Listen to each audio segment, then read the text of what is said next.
Hello students, ये semester 4 generic course का lecture number 14 है और ये चैप्टर है पोलराइजेशन का। इसमें हम transverse nature of light wave, plane polarised light already दो लेक्चर कर चुके हैं। और इसमें हमने इन दो लेक्चर्स में बेसिकली पोलराइजेशन के बारे में सारी बेसिक चीज़ें डिस्कस किया।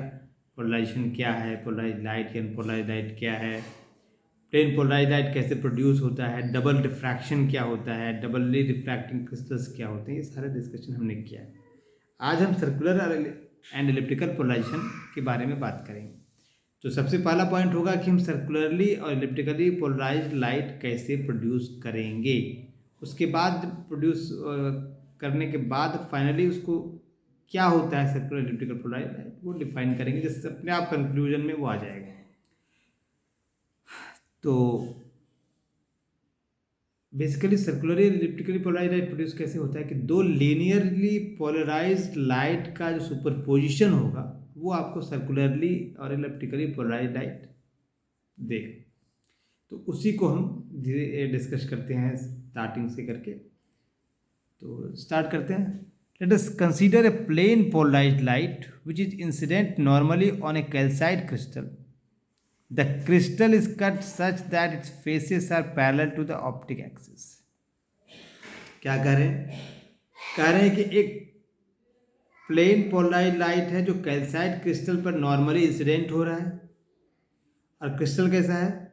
क्रिस्टल को ऐसे कट किया गया कि उसका फेस, क्रिस्टल का फेस उसके ऑप्टिक एक्सिस के पैरेलल हो। ये हमने लिखा है।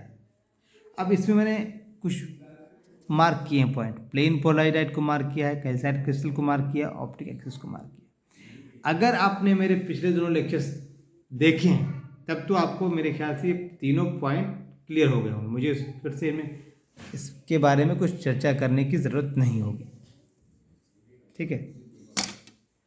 और अगर आपने ये लेक्चर ही देख रहे हैं, आपने पुराने दो लेक्चर्स नहीं देखे हैं, उनके लिए जिन लोगों ने दो लेक्चर्स पुराने मेरे नहीं देखे हैं, तो इन शॉर्ट मैं इन चीज़ों को एक्सप्लेन कर देता हूँ। अगर आप डिटेल में जानना चाहते हैं तो दो लेक्चर्स जाके, इसके पहले दो लेक्चर्स हैं, मैं होगा तो डिस्क्रिप्शन में डाल दूंगा, देखूंगा तो, और आप देख सकते हैं, उसको जरूर देखें। क्योंकि प्लेन पोलराइज्ड लाइट क्या है? तो प्लेन पोलराइज्ड लाइट में क्या है कि इलेक्ट्रिकल फील्ड वेक्टर किसी एक डायरेक्शन में वाइब्रेट करेगा तो लाइट पोलराइज्ड होगा। और थोड़ा डीप में जाए तो लाइट क्या है? Electric field vector, magnetic field vector का बना होता है। इलेक्ट्रिक फील्ड, मैग्नेटिक फील्ड और डायरेक्शन प्रोपेगेशन तीनों आपस में परपेंडिकुलर होते हैं, इसीलिए ट्रांसवर्स नेचर आता है। तो और इलेक्ट्रिक फील्ड अगर आप जानते हैं तो मैग्नेटिक फील्ड निकाल सकते हैं, आपस में कनेक्टेड है। मैग्नीट्यूड वाइज अगर देखें तो मैग्नेटिक फील्ड का मैग्नीट्यूड इलेक्ट्रिक फील्ड के मैग्नीट्यूड से बहुत बहुत कम होगा। तो इसलिए लाइट को हम जनरली इलेक्ट्रिक फील्ड वेक्टर के फॉर्म में ही दिखाते हैं। मतलब इलेक्ट्रिक फील्ड वेक्टर कहने का मतलब लाइट की बात कर रहे हैं। पोलराइजेशन है तो इलेक्ट्रिक फील्ड अगर पोलराइज्ड है तो लाइट पोलराइज्ड है, क्योंकि इलेक्ट्रिक फील्ड पोलराइज्ड होगा तो मैग्नेटिक फील्ड पोलराइज्ड होगा ही होगा, ठीक है, दोनों आपस में परपेंडिकुलर है। तो क्या है कि जब अनपोलराइज्ड लाइट होता है तो इलेक्ट्रिक फील्ड वेक्टर का डायरेक्शन रैंडम होगा, हर एक डायरेक्शन में किसी भी डायरेक्शन में वाइब्रेट कर सकता है। लेकिन जब प्लेन पोलराइज्ड होगा तो किसी एक पर्टिकुलर डायरेक्शन में पोलराइज करेगा, ठीक है। तो वो हो गया आपका प्लेन पोलराइज्ड लाइट। अब आ जाइए कैल्साइट क्रिस्टल पे, सेकेंड पॉइंट जो मैंने मार्क किया है। कैल्साइट क्रिस्टल क्या है? कैल्साइट क्रिस्टल और एक होता है क्वार्ट्ज क्रिस्टल, ये दो क्रिस्टल हैं, स्पेशल काइंड ऑफ क्रिस्टल्स हैं। इसमें क्या स्पेशलिटी है कि जब लाइट इस पर इंसिडेंट करता है, जनरली क्या होता है, लाइट अगर किसी मीडियम पे, ट्रांसपेरेंट मीडियम पे इंसिडेंट करे तो लाइट रिफ्लेक्ट होगी। यहाँ पे स्पेशल चीज़ क्या होती है, कैल्साइट क्रिस्टल या क्वार्ट्ज क्रिस्टल पे जब लाइट इंसिडेंट करता है तो दो रिफ्लेक्टेड लाइट आ जाती है, लाइन आ जाता है। एक लाइट इंसिडेंट किया एक रे और दो रे आपका रिफ्रैक्ट हो रहा है, ठीक है। इसलिए ऐसे क्रिस्टल को डबली रिफ्रैक्टिंग क्रिस्टल और इस फिनोमेनन को डबल रिफ्रैक्शन कहते हैं। तो कैल्साइट और क्वार्ट्ज में एक को कैल्साइट हमारा नेगेटिव डबल रिफ्रैक्टिंग क्रिस्टल होगा, क्वार्ट्ज को पॉजिटिव डबल रिफ्रैक्टिंग क्रिस्टल कहेंगे। नेगेटिव पॉजिटिव क्या होता है ये मैंने डिस्कस किया है, बट मैं इन शॉर्ट बता दूं कि दो रे जो रिफ्रैक्टेड रे निकल रहे हैं उसमें एक रे जो है वो स्नेल्स लॉ ऑफ रिफ्रैक्शन को फॉलो करेगा। उस रे का वेलोसिटी क्रिस्टल के अंदर सभी डायरेक्शंस में सेम होगा। उसका रिफ्रैक्टिव इंडेक्स उस रे के लिए पूरे क्रिस्टल का सेम होगा किसी भी डायरेक्शन में। लेकिन दूसरा रे जो है जिसको हम एक्स्ट्रा ऑर्डिनरी लाइट कहते हैं, फर्स्ट रो को ऑर्डिनरी लाइट कहे जिसने स्लैब फॉलो कर रहा है, सेकेंड रे जो हो गया वो एक्स्ट्रा ऑर्डिनरी रे हो गया जो कि Snell's law of refraction follow नहीं करता है, और उसके उस रे का हर एक डायरेक्शन में क्रिस्टल के अंदर वेलोसिटी डिफरेंट होगा, रिफ्रैक्टिव इंडेक्स भी उसके लिए डिफरेंट डायरेक्शन में डिफरेंट होगा। तो इस वजह से वो एक्स्ट्रा ऑर्डिनरी उसका नाम पड़ा है। ठीक है, तो ये दो रे हो गए। तो अगर आपका वेलोसिटी ऑर्डिनरी रे का ज़्यादा है एक्स्ट्रा ऑर्डिनरी रे से, ठीक है, मैंने क्या कहा, अगर ऑर्डिनरी रे का वेलोसिटी एक्स्ट्रा ऑर्डिनरी से ज़्यादा है तो वैसा क्रिस्टल कहलाएगा पॉजिटिव क्रिस्टल जो कि क्वार्ट्ज है। और अगर ऑर्डिनरी रे का वेलोसिटी एक्स्ट्रा ऑर्डिनरी से कम है, मतलब एक्स्ट्रा ऑर्डिनरी रे का वेलोसिटी ज़्यादा है, तो वैसा रे कहलाएगा नेगेटिव क्रिस्टल जो कि कैल्साइट जिसका एग्जाम्पल है। तो ये हमारे क्रिस्टल्स के बारे में हो गया। ये भी मैंने सारा कुछ पिछले लेक्चर में अगर आप देखेंगे तो सब कुछ मिलेगा डिटेल में, मैं लिख नहीं रहा हूँ इसलिए। थर्ड पॉइंट मैंने मार्क किया था ऑप्टिक एक्सिस। तो बेसिकली ऑप्टिक एक्सिस क्या है, एक डायरेक्शन है। डायरेक्शन मतलब वो डायरेक्शन जिस डायरेक्शन में एक्स्ट्रा ऑर्डिनरी रे और ऑर्डिनरी रे दोनों का वेलोसिटी सेम हो, वो कहलाता है ऑप्टिक एक्सिस। अब आपको समझ में आ गया होगा ये तीनों point, plane polarised light, calcite crystal, optic axis. अगर कुछ और जानना हो तो पिछले लेक्चर्स में जाके देखें या जो स्टैंडर्ड बुक्स है उसमें भी आप रेफर कर सकते हैं। तो हम फिर एक बार स्टार्ट करते हैं। हमारे क्या लिया है इसमें कि एक कैल्साइट क्रिस्टल है जिसका कि फेस ऑप्टिक एक्सिस के पैरेलल है। उस कैल्साइट क्रिस्टल पे एक plane polarised light perpendicularly incident कर रहा है, ठीक है, जो कि फिगर में नीचे दिखाएंगे, आपको दिखाते हैं। तो दो फिगर मैंने यहाँ बना रखा है, बनाने वाला हूँ, आधा किया है। तो यहाँ पे आपको दिखाते हैं जो नॉर्मल इंसिडेंस वाला है। एक सपोज कीजिए कि एक वेव फ्रंट, जब हम यहाँ वेव के बारे में बात कर रहे हैं तो लाइट के वेव फ्रंट की चर्चा हम करते हैं।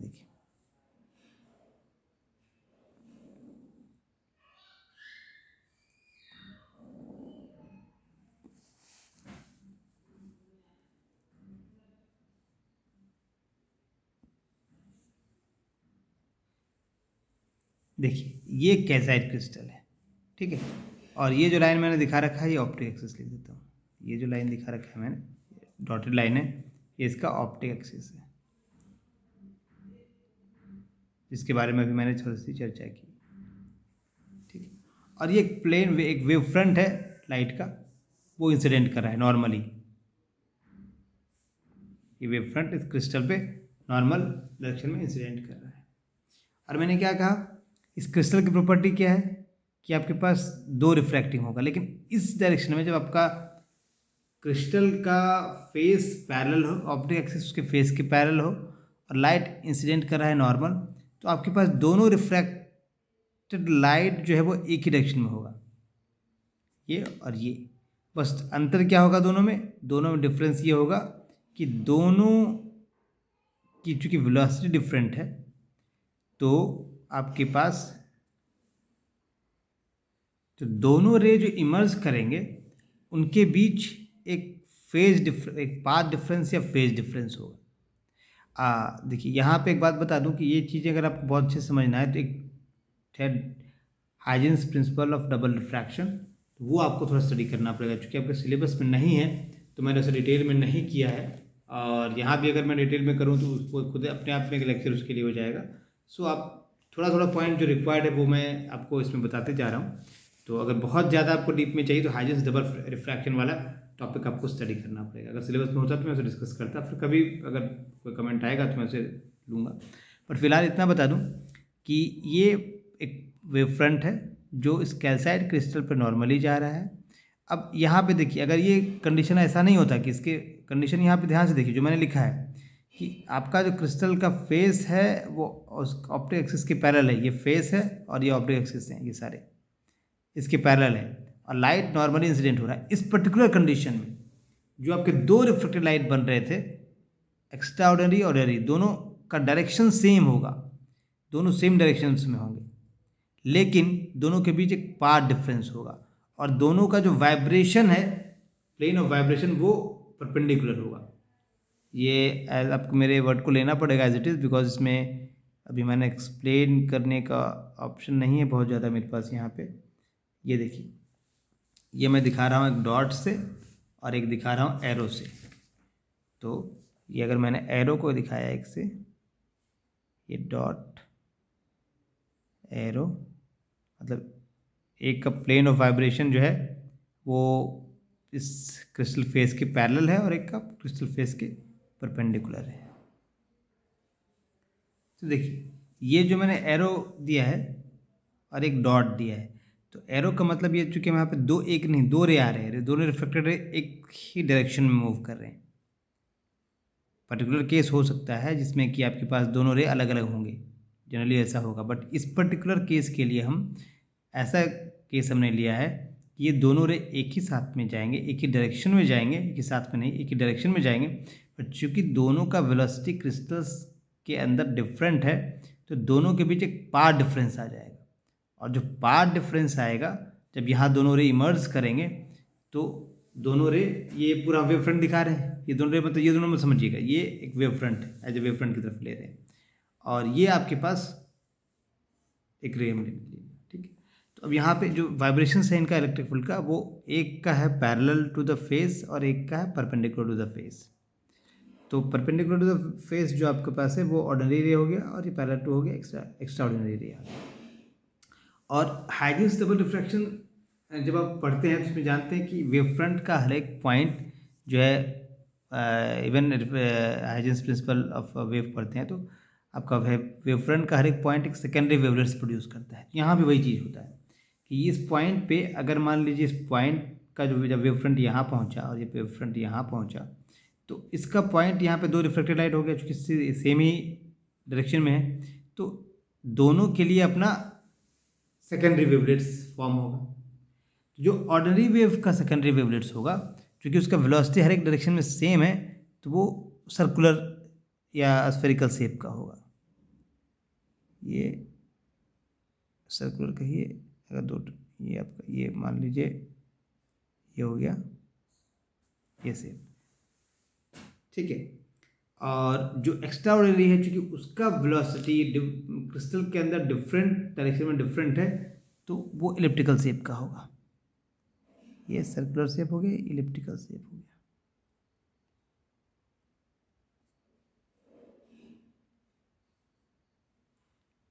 और चूंकि ये ऑप्टिक एक्सिस है, ये सारा जो लाइन ऑप्टिक एक्सिस है, ये आपका ऑप्टिक एक्सिस है, तो इस यहाँ वाले वेव फ्रंट के लिए ले रहे हैं, और ऑप्टिक एक्सिस इस पॉइंट पे जो है उसकी वजह से वेव फ्रंट है, ठीक है, दोनों का, ये ऑर्डिनरी रे का है और ये एक्स्ट्रा ऑर्डिनरी रे का है।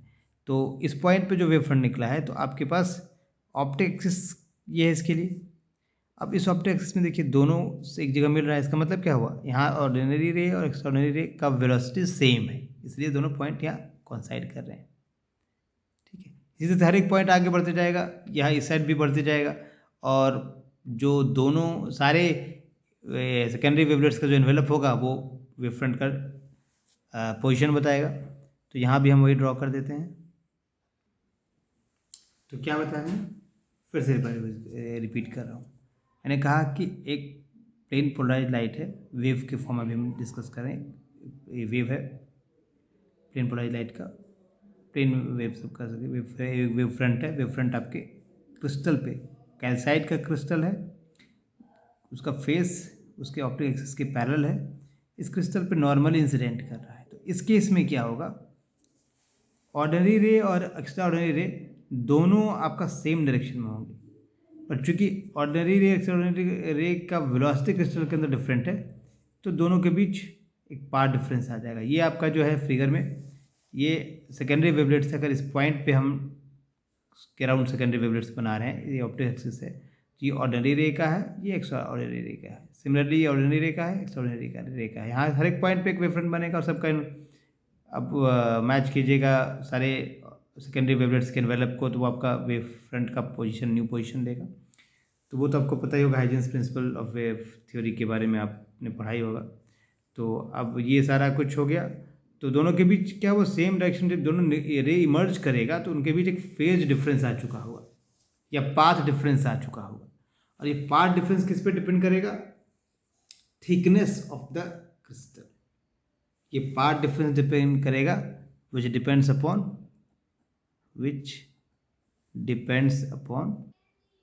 ये पाथ डिफरेंस किस पे डिपेंड करेगा?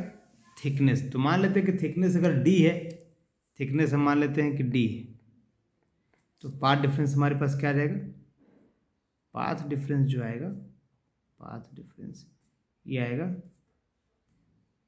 अब ऑप्टिक्स में कैसे पाथ डिफरेंस निकालते हैं जब किसी मीडियम में लाइट जा रहा है तो आप पहले भी देख चुके हैं, डिफरेंट कंडीशन में हमने पाथ डिफरेंस निकाला था। तो यहाँ पे वही तरीका हम अप्लाई करेंगे, डी इंटू रिफ्रैक्टिव इंडेक्स। और चूंकि यहाँ दो रे तरह के रे हैं तो उनका रिफ्रैक्टिव इंडेक्स का डिफरेंस ले रहे हैं। म्यू ओ है आपके पास refractive index of ordinary light, and mu e है refractive index of extraordinary light. आप यहाँ से देख सकते हैं अगर वी ई बड़ा है तो म्यू ई छोटा हो जाएगा। क्यों? ये म्यू ओ से क्यों छोटा हो जाएगा? क्योंकि रिफ्रैक्टिव इंडेक्स कैसे डिफाइन करते हैं? Velocity of light in vacuum divide by velocity of light in medium. तो वेलोसिटी ऑफ लाइट मीडियम जिसका बड़ा है तो उसके इन्वर्सली प्रोपोर्शनल है ये अगर बड़ा है तो ये आपका यहाँ पे ये छोटा हो जाएगा, वो बड़ा हो रहा है तो आपका पाथ डिफरेंस आपका ये आएगा। अगर पाथ डिफरेंस ये आएगा तो फेज डिफरेंस आप निकाल सकते हैं यहाँ से। तो फेज डिफरेंस को हम डेल्टा से दिखा रहे हैं। फेज डिफरेंस जो हमारे पास आ रहा है उसको मैंने डेल्टा मान लिया। पाथ डिफरेंस को जनरली आप ऐसे दिखा सकते हैं, ये डेल्टा डिफरेंस को मैंने शॉर्ट में लिखा है। ये आ गया क्या? 2 पाई/लैम्डा। आपको फॉर्मूला याद होगा, कई बार हम लोग यूज़ कर चुके हैं। 2 pi lambda into path difference. Path difference क्या है? डी है mu o minus mu e, जहाँ म्यू ओ म्यू ई क्या है? रिफ्रैक्टिव इंडेक्स है ऑफ एक्स्ट्राऑर्डिनरी रे और ऑर्डिनरी रे। वो लिखा है तो ऑर्डिनरी रे और एक्स्ट्राऑर्डिनरी। तो ये तो एक पहलू हो गया जो हमने किया। पहले हमने आपको दिखाया क्या? एक लाइट है, वो प्लेन पोलराइज लाइट है, वो कैल्साइट क्रिस्टल पे, जो क्रिस्टल का फेसेस उसके ऑप्टिक एक्सिस के पैरेलल है, वैसे क्रिस्टल पे वेव इंसिडेंट कर रहा है। तो दो रिफ्लेक्टेड वेव्स आ रहे हैं आपके पास, लेकिन दोनों इस केस में एक ही डायरेक्शन में होंगे, बट दोनों की चूंकि वेलोसिटी डिफरेंट है तो दोनों के बीच एक फेज डिफरेंस या पाथ डिफरेंस आ जाएगा, और पाथ डिफरेंस आ जाएगा तो फेज डिफरेंस आ जाएगा। और फेज डिफरेंस किस पे डिपेंड करेगा? थिकनेस ऑफ द क्रिस्टल पे। तो ये डी आपका मान लीजिए थिकनेस ऑफ क्रिस्टल है, तो आप क्रिस्टल पे डिपेंड कर रहा है। अब इस तरीके से तो हमने देख लिया, लेकिन हमको अब एक दूसरे तरीके से भी इसको देखना है। अब हम देखते हैं कि लाइट वेव हमारे पास जो फॉल कर रहा है क्रिस्टल पे, तो लाइट वेव जो है प्लेन पोलराइज लाइट वो इस क्रिस्टल के परपेंडिकुलर फॉल कर रहा है, ठीक है। लेकिन जो उसका इलेक्ट्रिक वाइब्रेशन है वो ऑप्टिक एक्सिस के साथ ऐसा एंगल बना रहा है। ध्यान से देखिए, इस बात को यहाँ थोड़ा समझिए। ये मैं आपको बना रहा हूँ,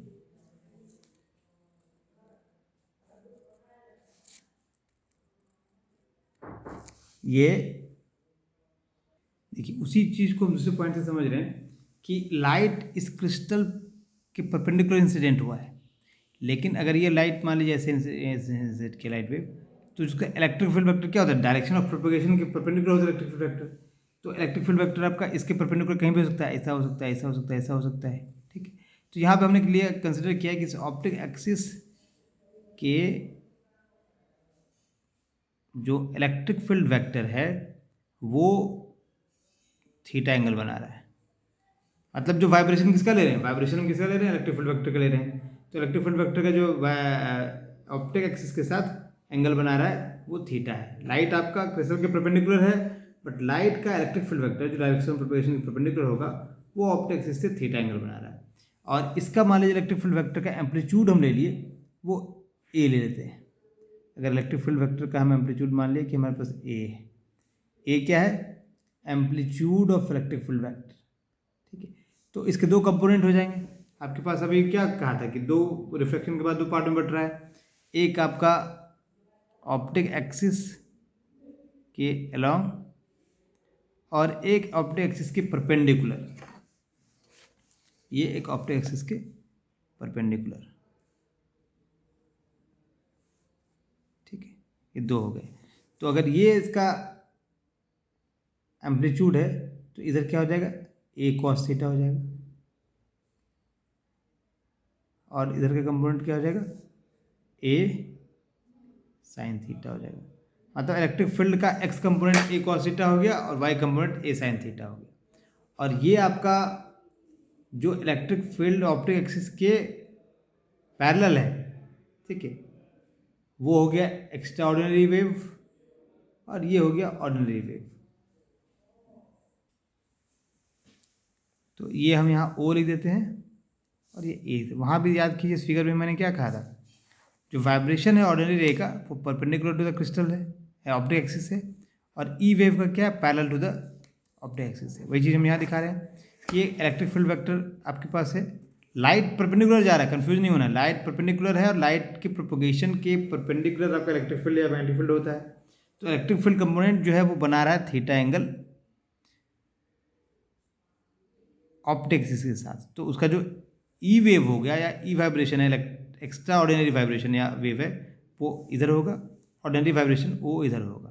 तो ये क्या हो गया, अगर ई एक्स लेते हैं तो ये हो गया ए कॉस थीटा ई वाई ए साइन थीटा, मतलब एक्स्ट्रा ऑर्डिनरी वेव का एम्पलीट्यूड यहाँ पे आपका हो गया ए कॉस थीटा, इसका ऑर्डिनरी का ए साइन थीटा हो गया।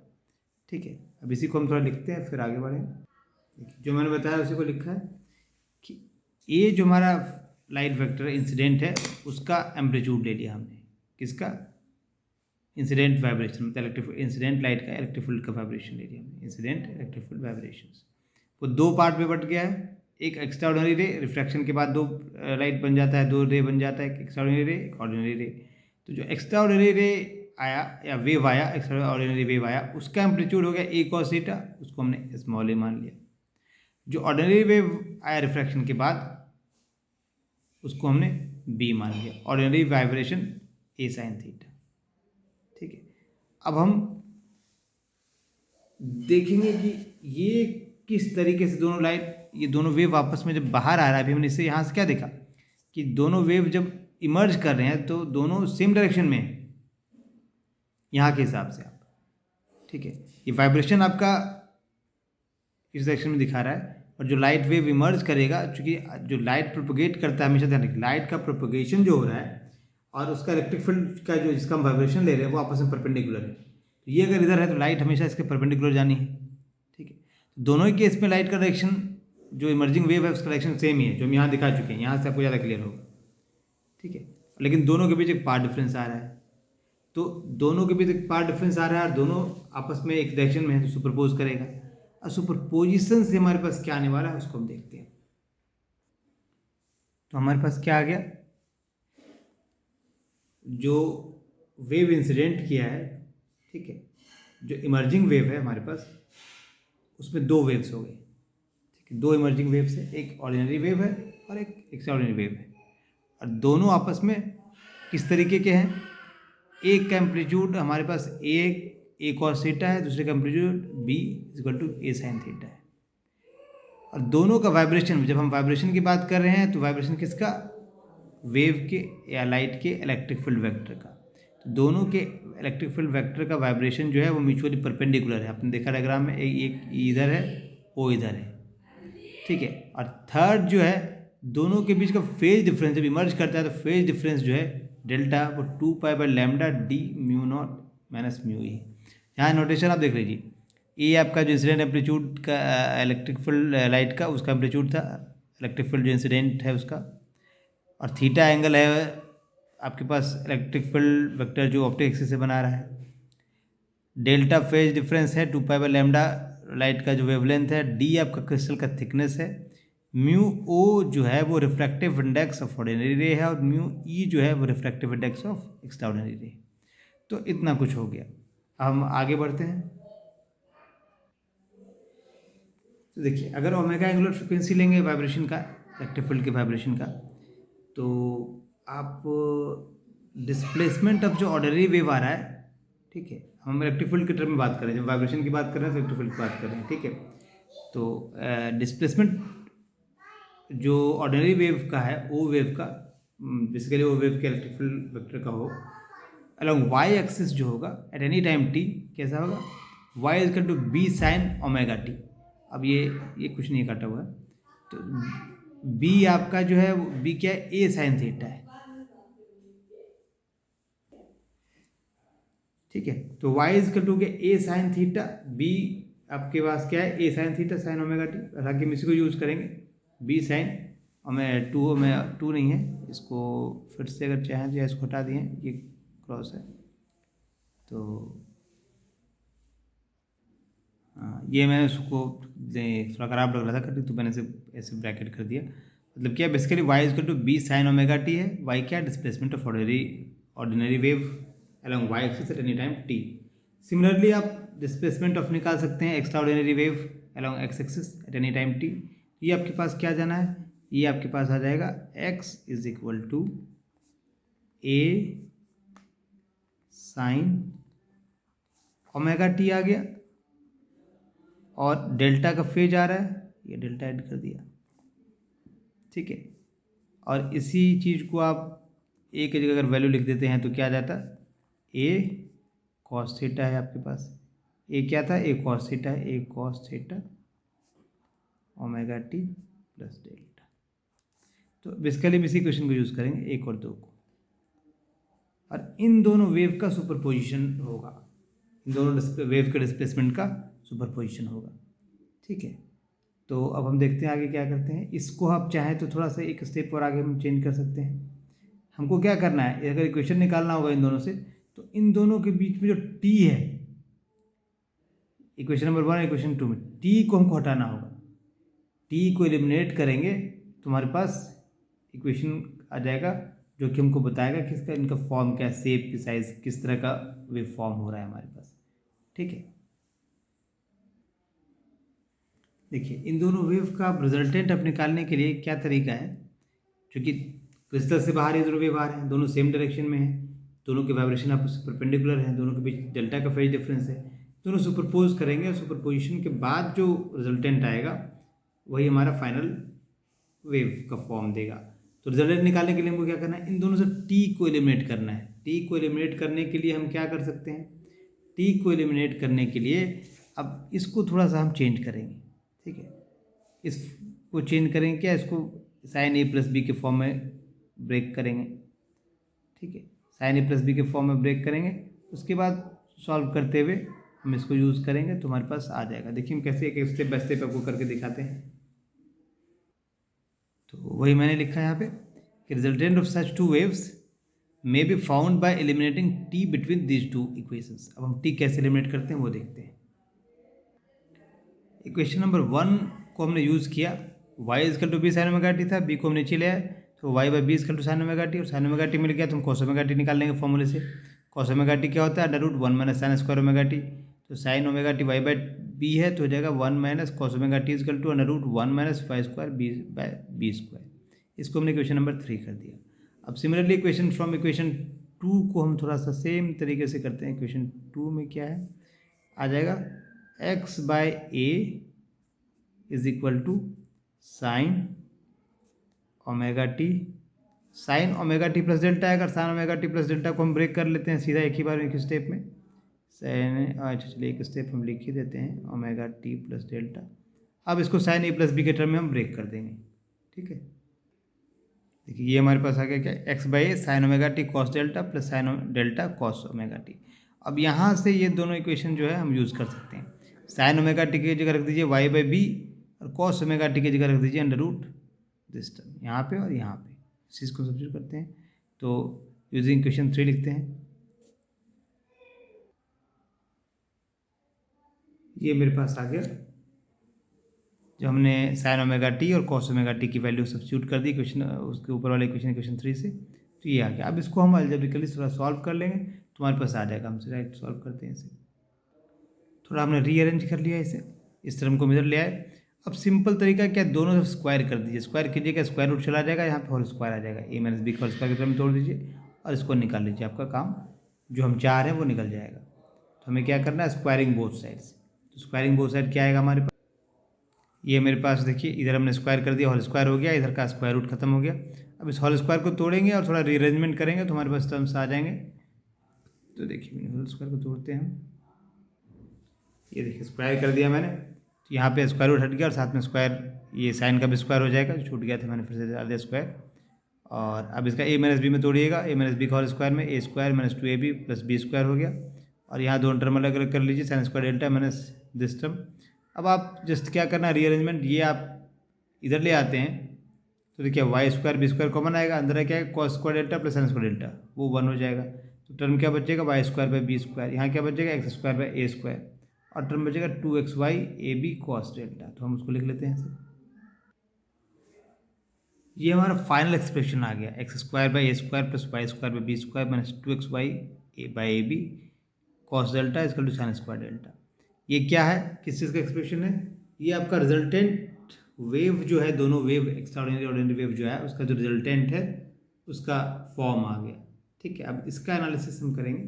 तो ये लेक्चर काफ़ी लंबा हो रहा है, एक काम करते हैं हम, ये आज के लिए इतना ही करते हैं, आपको नेक्स्ट लेक्चर में यहाँ से हम कंटिन्यू करेंगे। तो आज तक हमने क्या किया फिर से समराइज करते हैं। समराइज एक बार समराइज सुन लीजिए ताकि आपको दिमाग में ध्यान रहे। देखिए स्टार्ट से आपको दिखाता हूँ समराइज करने के लिए। हमने क्या किया, पहले कंसिडर किया कि एक प्लेन पोलराइज्ड लाइट है जो कि कैल्साइट क्रिस्टल पे नॉर्मल इंसिडेंट हो रहा है। तो इस नॉर्मल इंसिडेंट से क्या होगा, कैल्साइट क्रिस्टल की प्रॉपर्टी को हम देखते हुए कि दो रेज बनेंगे, दो रिफ्रैक्शन, एक एक्स्ट्रा ऑर्डिनरी और ऑर्डिनरी रे। लेकिन इस पर्टिकुलर कंडीशन में हमारे पास दोनों रे का डायरेक्शन एक होगा, पर दोनों के बीच चूंकि वेलोसिटी दोनों का डिफरेंट है, एक फेज डिफरेंस, पाथ डिफरेंस होगा, पाथ डिफरेंस होगा तो फेज डिफरेंस होगा। ठीक है, तो इमर्जिंग रे जो हमारे पास है उसके पास एक डेल्टा का फेज डिफरेंस आ गया हमने, जो कि उसके क्रिस्टल के विड्थ पे डिपेंड कर रहा है, डेल्टा हमने यहाँ से निकाल लिया। और इसी चीज़ को हमने दूसरे तरीके से दिखाया था कि अगर ये वेव है परपेंडिकुलर इंसिडेंट कर रहा है, जो वाइब्रेशन है इलेक्ट्रिक फील्ड का वाइब्रेशन है वो आपका बना रहा है थीटा एंगल ऑप्टिक एक्सिस से। तो जो ई रे का वाइब्रेशन होगा हमारे पास वो इस डायरेक्शन में होगा, जो ओ रे का वाइब्रेशन होगा इस डायरेक्शन में होगा। ई रे का मतलब इलेक्ट्रिक फील्ड उसका जो होगा, ओ रे का मतलब उसका जो इलेक्ट्रिक फील्ड का वाइब्रेशन होगा। वाइब्रेशन हमेशा हम ले रहे हैं लाइट को, चूंकि कंसिडर आपको मैंने बताया था लाइट जो इलेक्ट्रिक फील्ड वेक्टर के वाइब्रेशन को हम लाइट का वाइब्रेशन ले रहे हैं, उसी के टर्म में लिखेंगे, बाकी क्या है कनेक्शन वो आप समझ चुके हैं। तो ये हो गया, ये आपका एम्पलीट्यूड है जो इंसिडेंट इलेक्ट्रिक फील्ड है उसका, ये ओ रे का एम्पलीट्यूड हो गया, ये सॉरी ये ई रे का एम्पलीट्यूड हो गया, ओ रे का एम्पलीट्यूड हो गया। इसको हमने स्मॉल ए मान लिया, इसको स्मॉल बी मान लिया। अब हम नेक्स्ट स्टेप पे हमने क्या किया है कि ऑर्डिनरी रे का डिस्प्लेसमेंट होगा टी टाइम के बाद, क्या होगा वो निकाल लेंगे, एक्स्ट्राऑर्डिनरी रे का डिस्प्लेसमेंट निकाल लेंगे। एक्स्ट्राऑर्डिनरी रे एक्स रे में आ रहा है तो X is equal to small A sine omega T आएगा, और इसका ऑर्डिनरी रे का आ जाएगा X is equal to B sine, या एक minute Y is equal to हो जाएगा, देखिए हमने किया है। इसके बाद ये हमने निकाला है